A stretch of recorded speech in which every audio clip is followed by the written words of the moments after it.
yeah, I've had good progress. You can see from the side. The other concern, you don't want to push your teeth out of the bone. That concern hasn't gone away. I feel like a lot of people talk about AGGA or have talked about AGGA in the past as some kind of holy grail, and it's just not.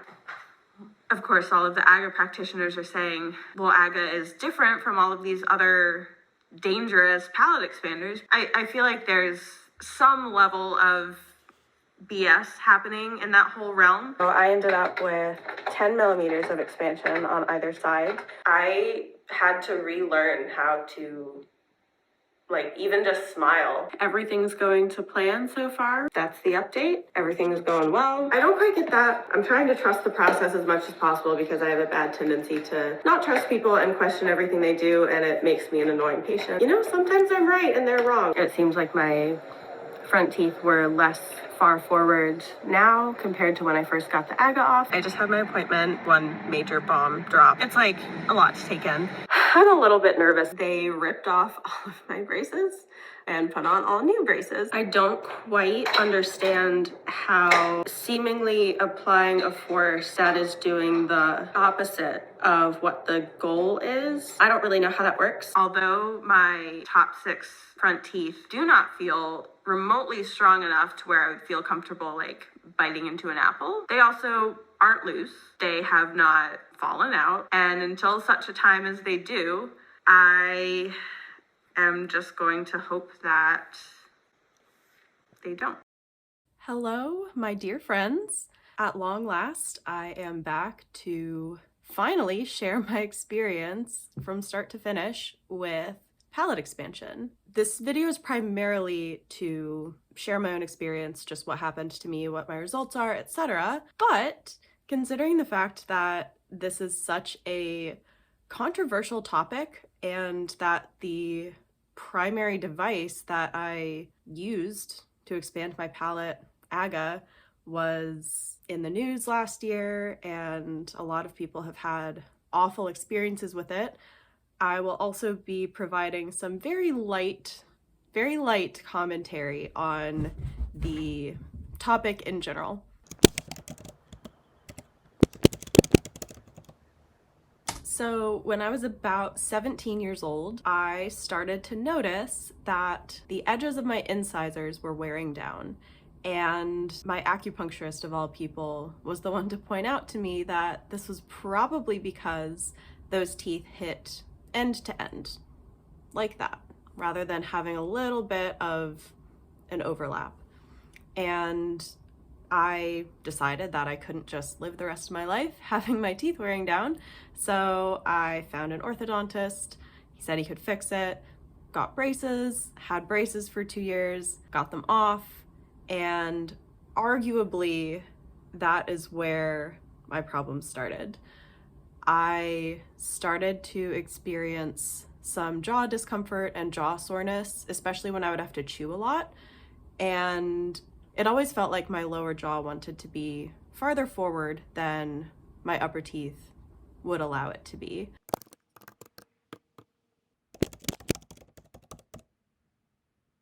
During this time, I was also exposed for the first time to the ideas of functional dentistry and orthotropics. So essentially the idea that having an underdeveloped maxilla, so this bone of your midface, can be the root of a lot of issues like bite issues, occlusion issues, TMJ issues, even sinus or airway issues. There's a whole ideology surrounding this, functional dentistry framework for viewing how things interconnect and function. And truthfully, for me, for my situation, it was not that big of a leap to connect my issues with having a palate that is too small, because you could just look at pictures of me from the side and see that I had a recessed midface. And my subjective experience of the problems I was having was simply that my lower jaw wanted to be further forward than it could, and that this seemingly obvious solution to that would be to have my upper front teeth more forward, which essentially is palate expansion.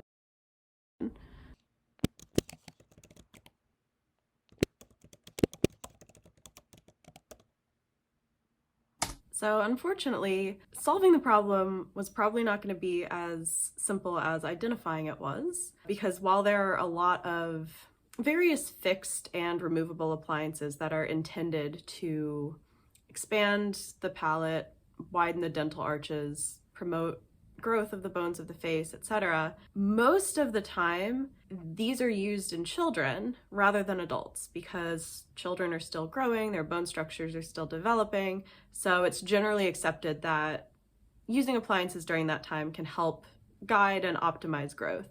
Whereas in adults, it's generally believed that the bone structure of the face is fairly set, and that the best you can hope for with any kind of orthodontic treatment is just to move the teeth as best you can to accommodate that static existing bone structure. And if you need more change than that, you have to get jaw surgery.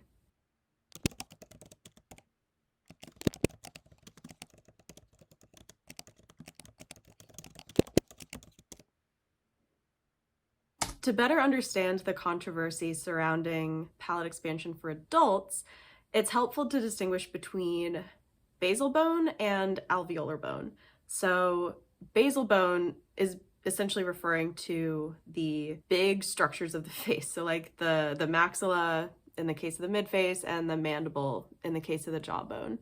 Whereas alveolar bone is the bone that surrounds the roots of your teeth. So this would be the bone that has to remodel anytime any orthodontic treatment is undertaken that moves your teeth around. And the crux of the controversy essentially is whether it's possible to significantly remodel basal bone in adults, in non-growing adults.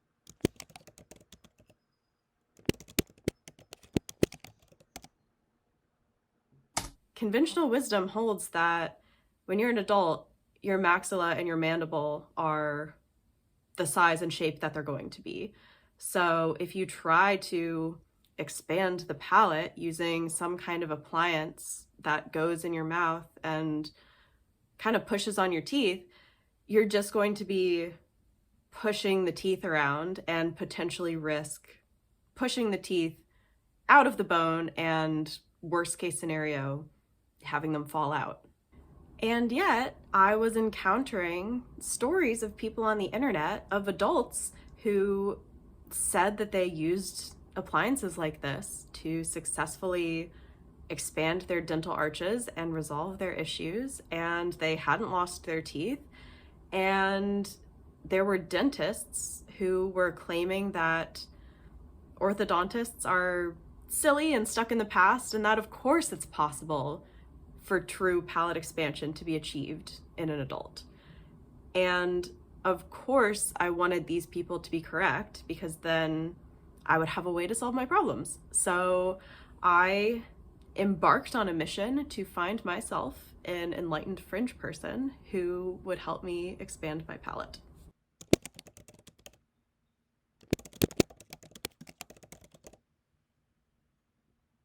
I was lucky enough to find an orthodontist who was extremely open-minded and willing to experiment with me, although she was understandably skeptical of Camp 2's claims that, yes, it's totally possible to expand adult palates and there's no risk, yada yada. So as a proof of concept, she ordered this little guy for me. Just a basic acrylic lateral expander, and I wore that for a little while, turning the key every few days, and actually achieved a gap between these two top teeth, which supposedly is an indication that the mid-palatal suture has split and that you're getting new basal bone deposited there in your palate. So we both took that as a very encouraging sign. However, my whole goal with the whole treatment was to achieve forward expansion. Whatever I needed to do, I just needed these teeth to come forward. I didn't really care so much about lateral expansion because my palate seemed plenty wide already. So I returned to the internet and found myself a bona fide Camp 2 dentist who claimed to have been expanding successfully the palates of adults for decades using removable appliances like one called the DNA. The A stands for appliance, so I can't say DNA appliance. Feels really awkward to just say the DNA. That's how it is. In any case, I flew across the country to consult with this dentist. He ordered this guy. So you can see it has an additional piece that pushed forward on my premaxilla and my front teeth. So I wore that for a little bit, again, turning the key to expand it every so often. And after a little while, my orthodontist was concerned at what she called washboarding. Essentially, she was just seeing some ridginess of my gums up here and was concerned that we were, in fact, pushing my teeth out of the bone. So she ordered a CBCT scan for me. It kind of confirmed our fear. I mean, at the very least, it indicated that I had little to no bone left in front of these teeth. So the dentist I'd gone to consult had agreed very, very graciously to kind of act as a remote consultant so that like my local orthodontist who had never used this appliance before could ask him questions about my treatment and stuff like that. And initially he was super helpful, telling my orthodontist how to like adjust it. But when I emailed him with our concerns over this CBCT scan, he just never replied. So we got ghosted and neither of us felt comfortable proceeding on our own because, I don't know, it felt risky. So I stopped expanding. In fact, I unexpanded. I reverse turned the key for several weeks to kind of let my teeth settle back to where they wanted to be and was in a bit of a holding pattern.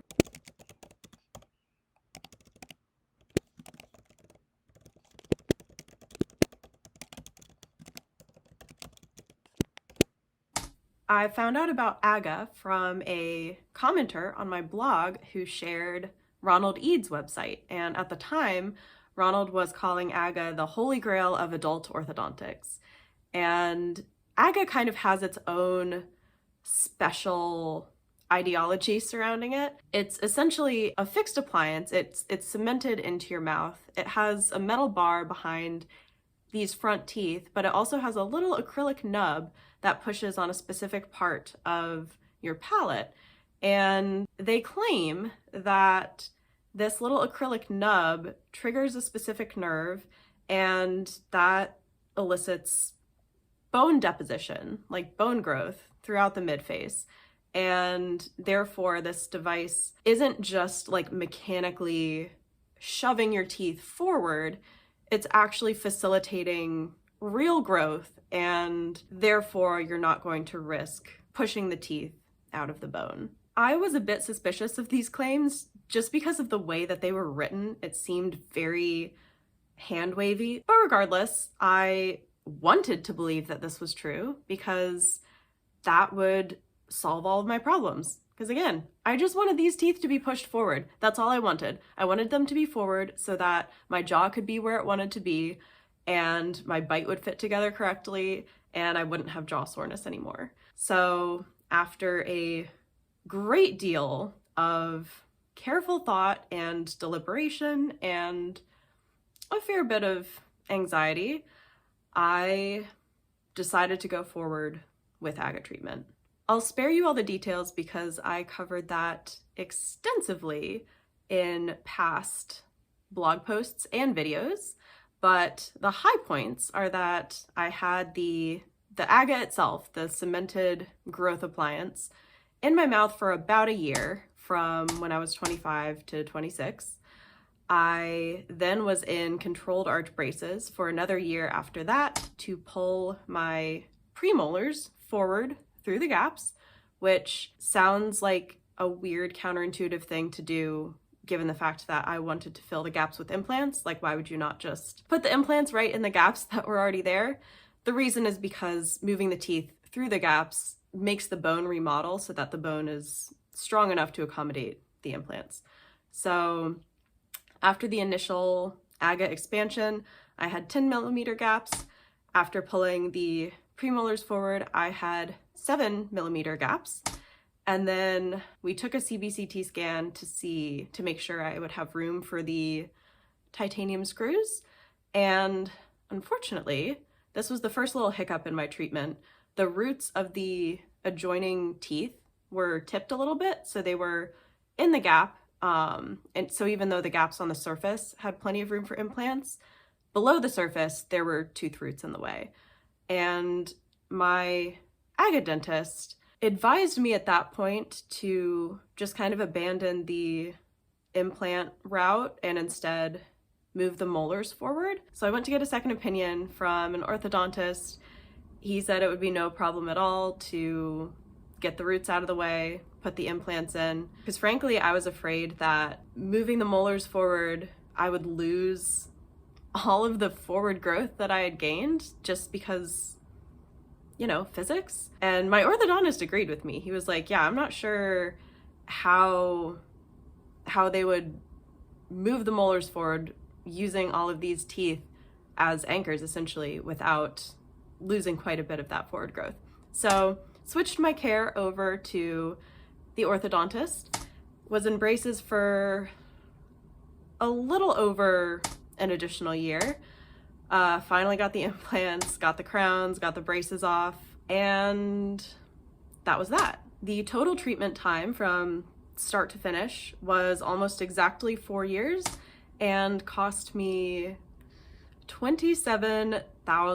And that is including the 2 dental implants and the crowns.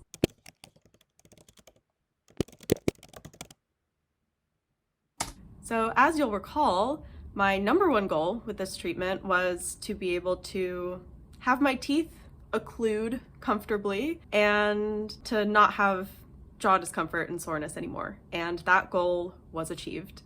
I no longer have any jaw soreness, any discomfort, even when I chew a lot.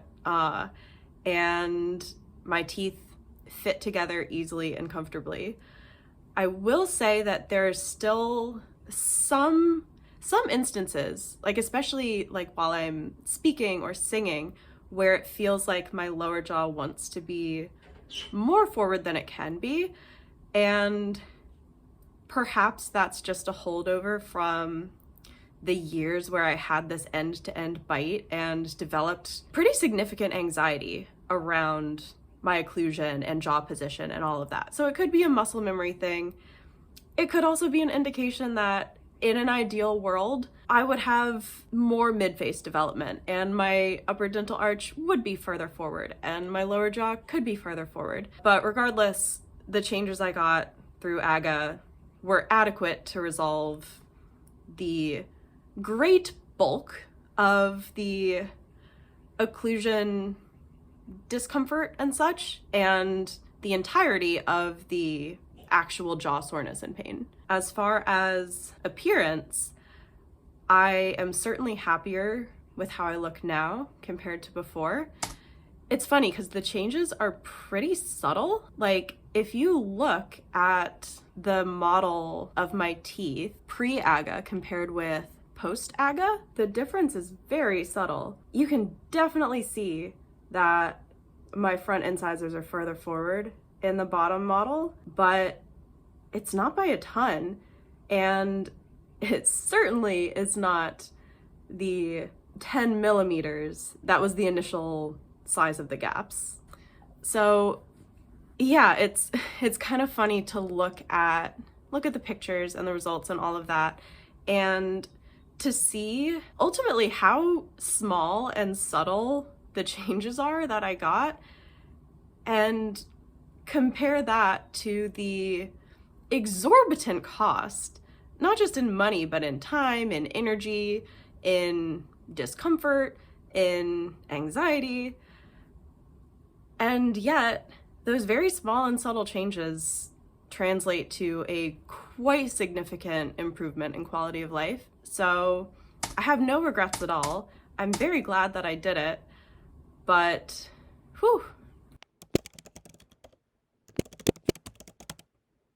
Now, it's very easy for me to say that I have no regrets, I'm glad I did it, because nothing bad happened to me. I didn't lose my teeth aren't loose. Yes, it wasn't a super pleasant experience, but it's over. I'm happy with my results, and that's that. But not everybody who undergoes AGGA is as lucky. I mean, even Ronald Eade, the initial biggest AGGA proponent, has now kind of done a 180 and is one of the most outspoken critics of AGGA. And early last year, a huge news story broke with some lawsuits against the AGGA creators and manufacturers, with a bunch of patients sharing their experience with just having these really awful outcomes. So one of the reasons that it's taken me so long to put out this video sharing my experience is simply because I wasn't sure how to be honest about my own experience and results, while also being respectful of the people who have had horrible outcomes with the same treatment, and, you know, also not wanting to inadvertently, I don't know, encourage somebody to get a treatment that might harm them. One of the things that's coming out of these lawsuit investigations is that there doesn't seem to be much or any evidence that AGGA actually works the way that it claims to. And yet, on the other hand, you have all of these stories from real live people who have undergone AGGA treatment and they still have all of their teeth and their symptoms and issues have resolved. And I mean, at my AGGA dentist's practice, he himself was wearing AGGA, as was, you know, half of his staff. I do not know enough to be able to speak to why some people are helped and why others are hurt by this appliance, or how it actually works, or anything of that nature. And I certainly will not speak to whether anybody ought or ought not to seek out this treatment. What I will say is that AGGA, in its current instantiation, is most certainly a financial enterprise, not a medical or scientific one. And that reality should heavily influence how it is viewed as a treatment option.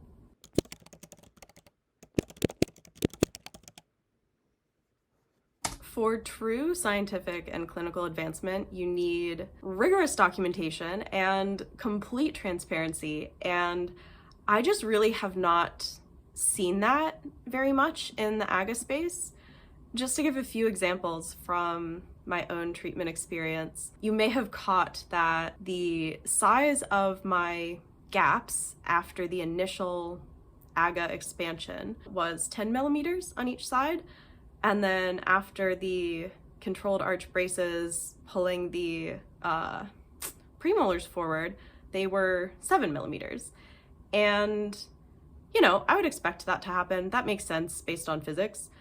But they only measured because I asked them to, which seemed so strange to me because, you know, if you're trying to optimize treatment outcomes, wouldn't you want to kind of document how much space is lost during the various stages of treatment to be able to better, you know, predict outcomes and kind of understand the physics of what's happening and all of that? I would think yes. There was also no effort to like monitor bone health or tooth stability, which seemed a little strange given like the known risks of AGGA.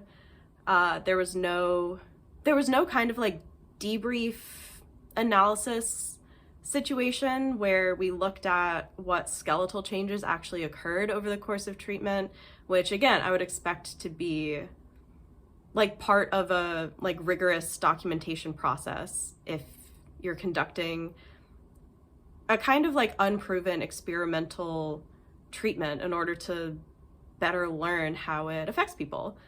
There was also no effort to follow up with me after I finished my treatment to see whether my symptoms had resolved, which again, if this was functioning as kind of a scientific clinical model where the ultimate goal of using this experimental treatment is to achieve specific outcomes for a patient, wouldn't you want to know whether those outcomes were achieved?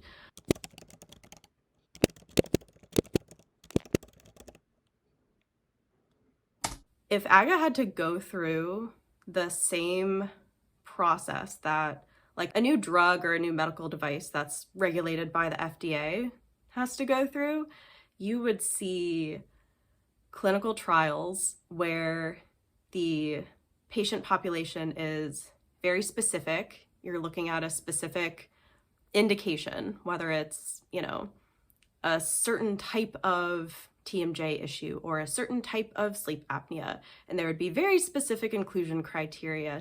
You're required to delineate the specific aims of the treatment and what it will achieve in a specific patient population that is not already available on the market. And again, there would be rigorous documentation, and almost certainly the clinical trial participants would not be paying $15,000 to participate.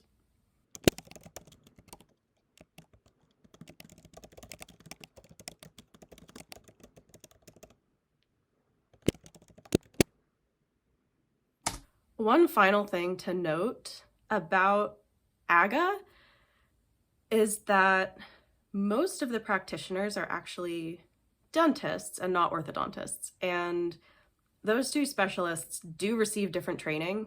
Both have to go through dental school, but then orthodontists have to, I think, get, I want to say like 2 additional years of training specifically in, the mechanics of moving teeth. And, I think that's significant regardless, because if you're putting braces on a patient, which is an integral part of the AGGA process, it seems like it would be best for you to have undergone like orthodontic training. And, again, from my own experience, when we did the scan and discovered that the roots of the teeth on either side of my gaps were in the way of the implant space, my AGGA dentist was a little uncomfortable with the idea of trying to maneuver the roots out of the way. Whereas when I went to consult with an orthodontist, he was like, gosh, yeah, I can get those roots out of the way, no problem. Super easy, no big deal. And I don't think that's a coincidence.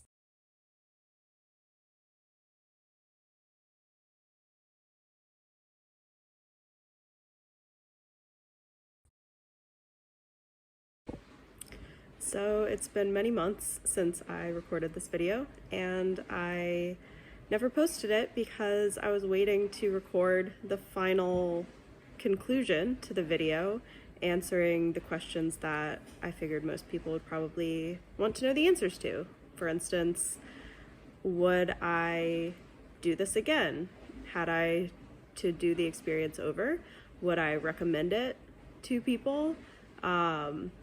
Just overall, what's the conclusion? All of this being said.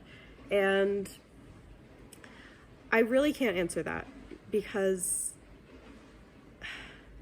obviously there are so many red flags with AGGA, but I really can't in good conscience just say this is a horrible, evil contraption, stay far away, because it helped me, and I don't regret doing it. I'm glad that I did it, and I highly doubt I'm the only person that that's true for.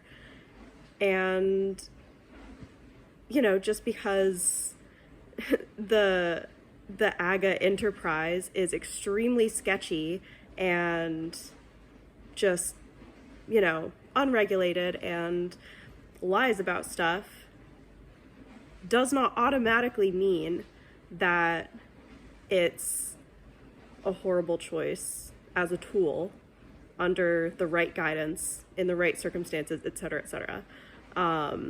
Just like there are plenty of standard of care, FDA approved, etc., treatments that irreversibly harm and kill people every day.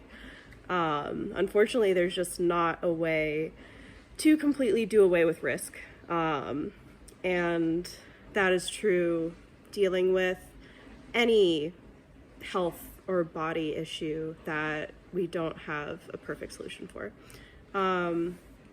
So I'll probably just leave it at that. Don't believe the propaganda. Don't believe the AGGA propaganda. If you're going down this path, take the horror stories seriously and make sure that you understand, and the person you're working with understands, all of the context around AGGA and what it actually does, and make sure that there are no better options for you, because in all likelihood, there probably are. Yeah, I guess I'll finally post this video now. Let me know if you have any questions, and I wish you all the best.